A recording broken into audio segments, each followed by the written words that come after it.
आप सभी के समक्ष मेरे विचारों को व्यक्त करने का अवसर मिला मेरे लिए अत्यंत ही गौरव एवं सम्मान का विषय है। मैं गांव रिसालिया खेड़ा की निवासी हूँ। मेरा नाम प्रतिभा जाम है।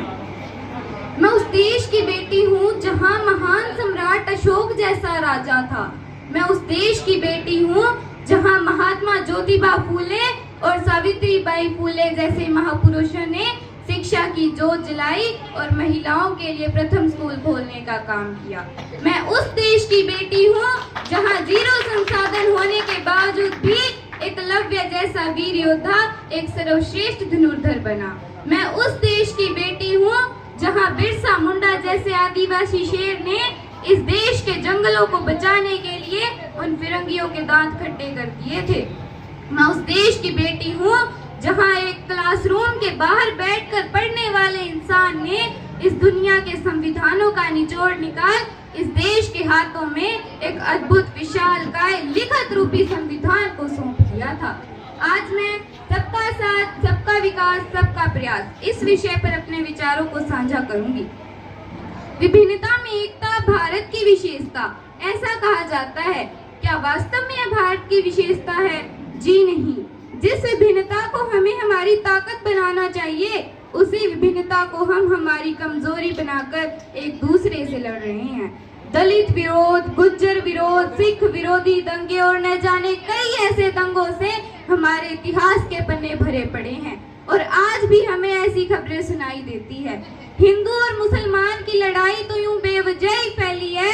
कोई बता दो इन नादानों को कि रमजान में भी राम और दिवाली में भी अली आते हैं। हमारी संस्कृति, हमारी भाषाएं, हमारी सभ्यता, हमारी शिक्षाएं इस पूरे विश्व को विभिन्नता में एकता का संदेश देती है। यह वो देश है जहां कहा जाता है कि कोस कोस पर बदले पानी, चार कोस पर बदले वाणी। यह वो देश है जहां भाषा अनेक, भाव एक, बोली अनेक, स्वर एक, रंग अनेक, तिरंगा एक, राह अनेक, मंजिल एक, चेहरे अनेक, मुस्कान एक। हमें इस विभिन्नता की ताकत को पहचानना होगा और सबको साथ मिलकर चलना होगा, क्योंकि सबका साथ होगा तभी सबका विकास होगा और सबका विकास हो, इसीलिए हमें शिक्षा भी ग्रहण करनी होगी और शिक्षा ग्रहण करके हमें इस देश को आगे ले जाना होगा। किसी ने क्या खूब कहा है कि जिस देश के लोग भूखे सो रहे हो, जिस देश के लोग भूखे सो रहे हो, उस देश की पढ़ी लिखी जनता गद्दार है। इस देश का विकास तब तक संभव नहीं हो पाएगा जब तक इस देश का नागरिक चरित्र रूप से भ्रष्ट, मानसिक रूप से दिवालिया, धार्मिक रूप से अंधा, राजनीतिक रूप से गंदा और इस अखंड भारत को खंड खंड करता रहेगा। हमें बड़ी बड़ी बातें नहीं, छोटी छोटी कोशिशें करनी होगी, क्योंकि ठोकरें हमें पहाड़ों से नहीं पत्थरों से लगा करती है।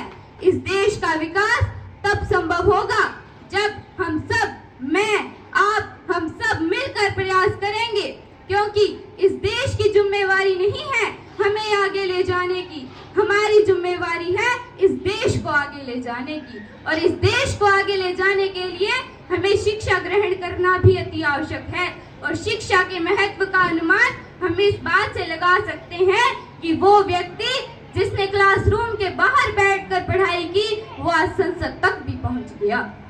और उसी व्यक्ति के अनमोल वचन है कि शिक्षा वो शेरनी का दूध है जो जितना पिएगा वो उतना ही दौड़ेगा। अंततः अपनी वाणी को विराम देते हुए आपसे कहना चाहूंगी कि हम युवा देश की ताकत है, परिवर्तन लाकर मानेंगे, कर देंगे ऐसा काम जिन्हें सब मील का पत्थर जानेंगे। कृषि कार्य नहीं हो पाएगा ये वतन 100 वर्षों तक, जब नव भारत को सब चिर युवा नाम से जानेंगे। धन्यवाद।